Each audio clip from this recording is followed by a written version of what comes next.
আসসালামু আলাইকুম বন্ধুরা, কেমন আছো তোমরা সবাই? আশা করি তোমরা অনেক ভালো আছো আর আমরাও অনেক ভালো আছি। আমি চলে এলাম আরও একটি নতুন ভিডিও নিয়ে। দেখো, আমি আজকেও ঘুরতে গেছি, কিন্তু আজকে আমি জঙ্গলের ভিতরে যাইনি, কারণ অনেকটা মানে সন্ধ্যার দিকে হয়ে গেছিলো, তাই তো আমি সামনে থেকে কিছুটা ভিডিও করেছি।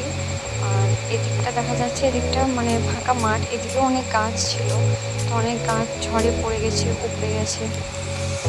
তো আমার মেয়ে দাঁড়িয়ে দাঁড়িয়ে দেখছিল, ও মানে আরও একটু দূরে যেতে চাইছিল, কিন্তু সন্ধ্যা লেগে যাচ্ছিলো, তার জন্য আমি ওকে নিয়ে যাই, ও রাগ করে গেছে। আর তো ফ্রেন্ডস, আমি তোমাদেরকে বলেছিলাম না যে আমি তোমাদেরকে কাজু বাদামের গাছ, কাজু কীভাবে ধরে আছে সেটা দেখাবো। দেখো, এই যে ছোট্ট ছোট্ট যেগুলো ফলগুলো দেখতে পাচ্ছ, ওগুলো কাজু বাদাম।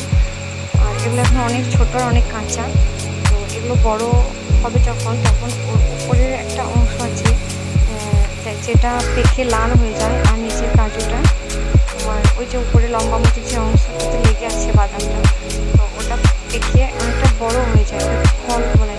আর এটাকে আমরা আম কুশি বলি, মানে যেটা কাজু বাদাম, ওটা পেকে গেলে অনেকটা শক্ত হয়ে যায়।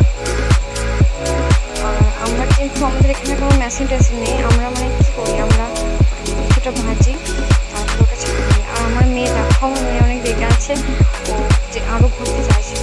আর এটা আমার একটা যাই মেয়ে, এটা আমার একটা হাই করছে, আবার একদিন তোমাদেরকে দেখাবো পুরো জঙ্গলটা। আমার সাথে আজকে কেউ ছিল না, তো আমি সাহস করে যেতে পারিনি, যদিও জঙ্গলটা খুব একটা ভয়ঙ্কর না,